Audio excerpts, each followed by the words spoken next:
Hello students, welcome back to Sai math. आज हम लोग पढ़ने वाले हैं एक नया चैप्टर जो कि बहुत ही इम्पोर्टेंट है एग्जाम पॉइंट ऑफ व्यू से। ये चैप्टर का नाम है motion and measurement of distances. So हम लोग बिना देरी किए हुए से स्टार्ट करते हैं और एकदम अच्छे से पढ़ते हैं। तो आज का हमारा कंटेंट जो है उसमें 6 पार्ट्स है, जो कि है introduction, history of transport and measurement, standard units of measurement, measuring length correctly, types of motion, और हम लोग कुछ क्वेश्चन भी प्रैक्टिस करेंगे जिससे आपका कॉन्सेप्ट और ज़्यादा क्लियर हो जाएगा। सबसे पहले आता है हमारा इंट्रोडक्शन। जो हमारा चैप्टर का नाम है उसी को हम लोग इंट्रोड्यूस करते हैं कि उसको उससे हम लोग मतलब समझते क्या है। तो मोशन, मोशन क्या है हमारा? It is a phenomena in which a body changes its position with respect to time. हाँ, तो मोशन क्या है? जैसे कि आप यहाँ पे देख सकते हैं कार मूव कर रहा है बहुत ही फास्ट से। तो इसका मतलब क्या है? अगर आपका सराउंडिंग्स चेंज हो रहा है और आप एक टाइम के बाद अलग अलग पोजीशन में जा रहे हो तो आप एक मोशन में होते हो। जो आप इस प्रोसेस होता है उसी को मोशन बोलते हैं। जैसे कि मैं अभी चल रहा हूँ तो मेरा पोजीशन चेंज हो रहा है विथ रिस्पेक्ट टू टाइम। जैसे टाइम बढ़ रहा है तो मेरा पोजीशन भी चेंज हो रहा है, तो मैं तब क्या होऊंगा? मोशन में होऊंगा। ये समझ में आ गया होगा। डिस्टेंसेस, डिस्टेंस क्या होता है? एक डिस्टेंस जो होता है वो amount of space between two places और ऑब्जेक्ट। मतलब दो जगह या फिर दो चीजों के बीच में कितनी जगह है उन्हें ही हमें डिस्टेंस कहते हैं। जैसे कि आपका घर से आपका दोस्त का घर, वो जितना दूरी पे होगा उसी को हम लोग डिस्टेंस बोलेंगे। और ट्रांसपोर्टेशन, तो ट्रांसपोर्टेशन क्या होता है? तो ट्रांसपोर्टेशन क्या होता है? It is a movement of goods और person from place to place using different modes of transport. So transportation क्या होता है? वो हम लोग मूवमेंट ऑफ गुड्स होता है या फिर हम लोग खुद भी ट्रांसपोर्ट कर सकते हैं। कैसे? डिफरेंट मोड्स ऑफ ट्रांसपोर्ट का यूज करते हुए, रोडवेज, एयरवेज और बहुत सारे हैं। तो हम लोग इन सब का यूज करके अपने गुड्स को, प्रोडक्ट्स को, या फिर अगर हम लोग खुद भी हम लोग कहीं एक प्लेस से दूसरे प्लेस तक जा रहे हैं यूजिंग मोड्स ऑफ ट्रांसपोर्ट, तो हम लोग क्या कहेंगे उस चीज को? ट्रांसपोर्टेशन। सो उम्मीद करता हूँ आपको ये समझ में आ गया होगा ये 3 टॉपिक्स। अब हम लोग आगे देखते हैं। हाँ, मेजरमेंट, ये भी तो हमारे चैप्टर का नाम में है ना, तो हम लोग इसे भी समझ लेते हैं। मेजरमेंट इन सबसे ज्यादा इंपॉर्टेंट है क्योंकि ये थोड़ा आप लोग देख भी सकते हो, ये थोड़ा बड़ा है, तो इसे हम लोग अच्छे से समझेंगे। It means finding the length, weight और टाइम ऑफ एन ऑब्जेक्ट। अगर हम लोग किसी भी चीज का लेंथ देखें, जैसे कि देखिए यहाँ पे मेजर का छोटे छोटे क्यूब्स हैं, उससे हम लोग इसे ये मेजर कर रहे हैं, तो इसका ये जो मेजर आएगा वही मेजरमेंट कहलाता है। जैसे देख सकते हैं नीचे में मेजरमेंट का वो भी लगा हुआ है। एक एप्पल है, एक पंपकिन है, तो पंपकिन हैवियर है। सो यहाँ पे कुछ गलती हो गया है। पंपकिन हैवियर है तो उसको नीचे होना चाहिए, पर एप्पल है वहां पे नीचे में। सॉरी, ये मिस्टेक होता है, पर आप लोग समझ जाइएगा।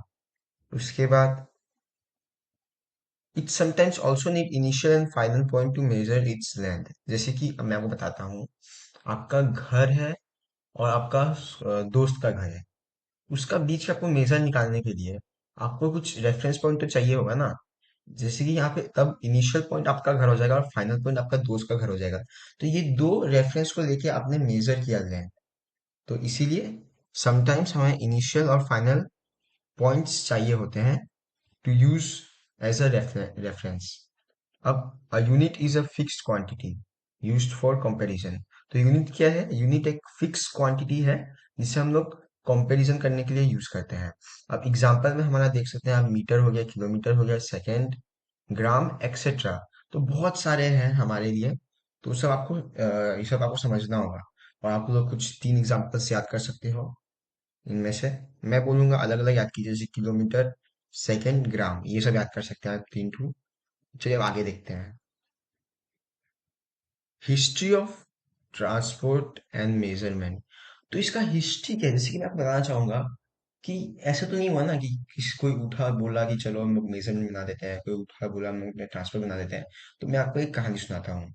पहले के समय में क्या होता था, जो हम ह्यूमंस होते थे वो बिना किसी जैसे कि अ, बिना किसी कार, तब तो ये सब नहीं था ना, तो हम लोग वॉकिंग करते थे, हम लोग चल के जाते थे। तो ह्यूमंस ने सोचा कि अगर हम लोग को ज्यादा दूर तक जाना होगा तो हम लोग कैसे जाएंगे, हम लोग तो थक जाएंगे ना। तो इसीलिए अ, हमने अपना ब्रेन का यूज किया और हमने बहुत सारे चीज बनाए, जैसे कि कार, ट्रेन्स, एरोप्लेन्स। समझ में आया? तो कार, ट्रेन, एरोप्लेन्स ऐसे ही बने हैं। जब हमें हमें लगा कि हमारा नीड हम लोग को पूरा करना होगा दूर जाने के लिए, तब जाके हमारा ये सब हमने बनाया, कार्स, ट्रेन्स, एरोप्लेन्स। बाइसाइकिल भी बनाया था हमने। अब ये तो हम लोग समझ गए हिस्ट्री ऑफ ट्रांसपोर्ट। मेजरमेंट कैसे हुआ? तो जैसे कि मैं आपको बताना चाहूंगा, मेजरमेंट जो है हम लोग पहले हैंड का यूज करके करते थे। जैसे कि अ, एक हैंड हमने यूज किया, बोला कि ये इतना कुछ सेंटीमीटर होगा, और हमने एक फुट स्टेप का यूज किया तो ये इतना सेंटीमीटर होगा। तो अगर आपका मन में भी आ रहा होगा कि तो हम लोग इसे यूज क्यों नहीं करते हैं, तो ये एक्यूरेट नहीं होता। जैसे मैं आपको बताता हूँ, किसी का हाथ छोटा होगा, किसी का फुटस्टेप छोटा होगा, किसी का बड़ा होगा। तो अगर हम लोग ऐसे ही मान लें कि एक फुटस्टेप 10 सेंटीमीटर का होगा, तो किसी का तो ज्यादा बड़ा हो जाएगा, किसी का तो कम हो जाएगा ना। दैट इज वाई हमने ये मेजरमेंट को बंद कर दिया। फिर हमने एक ऐसा बनाया जैसे कि स्केल, जो हर किसी के लिए सेम मेजरमेंट होगा। इसमें किसी का हाथ छोटा होगा तो तब भी कोई दिक्कत नहीं है, क्योंकि हम लोग अपना स्केल है जो सबका सेम है। चलिए, आपको ये समझ में आ गया होगा। आगे देखते हैं, स्टैंडर्ड यूनिट्स ऑफ मेजरमेंट। तो मेजरमेंट जो है उसका कुछ स्टैंडर्ड यूनिट्स है। तो हम लोग स्टैंडर्ड यूनिट्स को यूज क्यों करते हैं? हम लोग स्टैंडर्ड यूनिट्स को इसलिए यूज करते हैं ताकि, अगर मैं आपको बता रहा हूँ जैसे कि मास हो गया, तो अगर कोई बोलेगा मेरा मास जो है 36 पाउंड है, और कोई बोलेगा मेरा मास जो है 36 केजी है, तो आपको कंफ्यूज हो जाओगे ना, क्योंकि वो सब अलग अलग यूज कर रहे हैं ना यूनिट्स का। तो इन सबको एक यूनिफॉर्म यूनिट बनाने के लिए एक ऐसा यूनिट होता है। दैट इज वाई सब कुछ, जैसे कि आप सबको बोलेंगे मेरा 30 केजी है, मेरा 45 केजी, तो सबको समझने में इजी होगा। अगर कोई पाउंड्स में बोल दिया, कोई केजी में बोल दिया, ऐसे तो आपका मन में एक मिसअंडरस्टैंडिंग हो जाएगी कि ये कैसा, मतलब हम लोग को समझ में नहीं आएगा ना। इसलिए हमने एक ऐसा यूनिट निकाला, जैसे कि 1 किलो। अब हम लोग यहाँ पे कुछ एग्जांपल्स है। 1 किलोमीटर में 1000 मीटर होते हैं, जैसे आपको याद करना होगा। सब तो इजी ही है। 1 मीटर में हमारा 100 सेंटीमीटर होता है, और 1 सेंटीमीटर में हमारा 10 मिलीमीटर होता है। तो अब ऐसा unit ensure accurate and uniform measurement, जैसे मैंने आपको बताया, ऐसा यूनिट जो है वो मोर एक्यूरेट और यूनिफॉर्म मेजरमेंट हमें निकाल के देता है। दैट इज वाई हम लोग ऐसा यूनिट यूज करते हैं। इसमें एक क्वेश्चन बन सकता है, वाई वी यूज ऐसा यूनिट, तो आपको ये सब समझना होगा। समझ लेने से आपको याद करने का जरूरत नहीं होगा। अब नेक्स्ट देखते हैं हम लोग। तो हम लोग लेंथ को हम लोग कैसे सही से मेजर कर सकते हैं, ये हमारा नेक्स्ट टॉपिक है। सो आप लोग कमेंट्स बताइए हम लोग कैसे करेंगे। तो यूज अ रूलर और मेजरिंग टेप। तो हम लोग स्केल का यूज कर सकते हैं या फिर मेजरिंग टेप का यूज कर सकते हैं सही से मेजर करने के लिए। इससे सबको को बहुत आसानी भी होगा, किसी का हाथ छोटा होने से कोई दिक्कत नहीं होगा, क्योंकि सबके पास एक ही चीज होगा मेजर करने के लिए। और कीप द स्केल या फिर ruler straight and align with the objects. अच्छे से हम लोग जैसे जो डिस्टेंस है, जैसे समझिए मुझे अपना फोन का लेंथ निकालना है, तो मैं एकदम अच्छे से उसमें, जैसे कि जो जैसे वो पैरेलल है वैसे ही मैं भी रखूंगा स्केल को पैरेलली, ताकि अच्छे से हम लोग उसका निकाल पाए। अब start from the zero mark and avoid parallax error. So हमें हमेशा जीरो से स्टार्ट करना है। जैसे कि बहुत हम लोग कभी कभी क्या करते हैं, 4 से 8 लेना है, मतलब 4 से नहीं लेना, तुम लोग 4 से 8 कर लेंगे। तो ऐसे करने से कभी कभी कंफ्यूजन भी हो जाती है, इसलिए आप जीरो से स्टार्ट किया कीजिएगा, जिससे 0 to 4 आएगा, जिस सबका सिली एरर्स भी नहीं होंगे।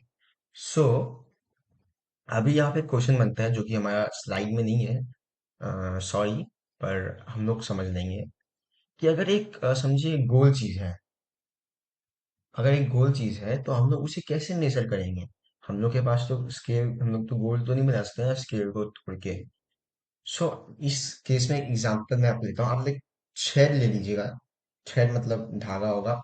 उसको आप उस जितना वो गोल चीज है उसका मेजर करके उसमें कुछ मार्क लगा दीजिएगा। अब उसको आप सीधा कीजिएगा, सीधा करके जो आपका स्केल है उससे आप देख सकते हो अच्छे से। तब आपको जो सेंटीमीटर मिलेगा वही उस सर्कुलर बाउंड्री का आप बोल सकते हो सरकमफेरेंस है, उसका ये है सरकमफेरेंस या फिर पैरामीटर। चलिए, आपको होप करता हूँ ये भी समझ में आ गया होगा। कुछ भी डाउट होने से कुछ भी आप कमेंट्स में पूछ सकते हो, आपके हर एक क्वेश्चन का जवाब हम लोग देने के लिए तैयार रहेंगे हमेशा। अब हमारा आता है types of motion. So motion के टाइप्स होते हैं। तो कितने टाइप्स होते हैं? तीन टाइप्स ही होते हैं मोशन के। सबसे पहले रेक्टिलिनियर मोशन। तो रेक्टिलिनियर मोशन क्या होता है? Car moving in a straight line. मैं एग्जांपल दे रहा हूँ। अगर जितना भी जो भी चीज अगर स्ट्रेट लाइन में मूव करेगा तो उसे हम लोग बोलेंगे रेक्टिलिनियर मोशन। अगर एक कार टेढ़ा मेढ़ा जा रहा है, कर्व होके जा रहा है, तो रेक्टिलिनियर मोशन नहीं होगा वो। जब तक वो सीधा लाइन में जा रहा है तभी तक वो रेक्टिलिनियर मोशन होगा। अब सेकंड पार्ट हमारा आता है सर्कुलर मोशन। सर्कुलर मोशन क्या होता है? जैसे आप सब लोग जानते हैं सर्कल कैसा दिखता है। अगर उसमें कोई ऑब्जेक्ट, जैसे हम लोग गाड़ी ले लेते हैं, एक पॉइंट को, फिक्स पॉइंट उसका होगा, उसके अगर सराउंडिंग में वो सर्कुलर घूम रहा है तो वो सर्कुलर मोशन है। जैसे मैं आपको एग्जांपल देता हूँ, एक समझिए फ्लैग है, उसके साइड में इक्वल रेडियस पे वो कार मूव कर रहा है तो एक सर्कुलर मोशन हो जाएगा। अब हमारा तीसरा आता है पीरियोडिक मोशन। तो जैसे कि हम लोग, पीरियोडिक मोशन क्या होता है? जो एक रेगुलर इंटरवल पे हो, जैसे कि मैं बताना चाहूंगा, जैसे कि पेंडुलम होता है, तो उसमें जो बॉब होता है वो एक सेकंड में समझिए इधर से इधर आया, ए टू बी, बी टू सी, तो एक इक्वल इंटरवल पे वो मूव कर रहा है, इसलिए वो पीरियोडिक मोशन हो जाएगा। चलिए, होप करता हूँ आपको आज का चैप्टर समझ में आया होगा, क्योंकि अब हम लोग करने वाले हैं क्वेश्चन प्रैक्टिस। यहाँ पे 100% अगर आपने इसे पढ़ लिया तो आपका एग्जाम में भी बहुत अच्छा मार्क्स आने वाला है। और अगर आपने हमारा चैप्टर, हमारा लेक्चर को अच्छे से अटेंड किया होगा बिना किसी मतलब इधर उधर देखे हुए अपने एनसीईआरटी बुक को खोल के, तो आप बहुत अच्छे से एग्जाम में ला सकते हो मार्क्स। तो ये देखिए, ये सब पढ़ लीजिएगा। आज यहाँ पे खाली दो ही क्वेश्चन है जो कि बहुत इंपॉर्टेंट है। बाकी क्वेश्चन तो आपको कहीं भी मिल जाएगा, पर ये दो क्वेश्चन आपको कहीं नहीं मिलेगा, क्योंकि हमने खुद से बनाया है चैप्टर का अंदर से जो मतलब ज्यादा आ सकते हैं, इसीलिए ये पढ़ लीजिएगा आप। और till then, thank you students. आपने हमारा पहला वीडियो पे बहुत ही अच्छा रिस्पॉन्स दिया। 12 व्यूज आए थे उस पे, पर मैं होप करता हूँ कि आप लोग बहुत ज़्यादा व्यूज दोगे इस वीडियो पे, क्योंकि हम लोग बहुत मेहनत से सब स्लाइड्स बनाते हैं खाली आपके लिए। और अगर आप फिर हमें अगर लाइक नहीं करोगे या फिर सपोर्ट नहीं करोगे तो उसका कोई फायदा नहीं रह जाता है। इसलिए आप लोग इस वीडियो पे बहुत ही अच्छे से लाइक कर दीजिएगा, सब्सक्राइब कर दीजिएगा। ऐसे न्यू वीडियो आपको जैसे ही आएंगे तो आपको सब नोटिफिकेशन आ जाएगा। Till then, thank you students. और मचाते रहिए, और साई मैथ है तो मुमकिन है।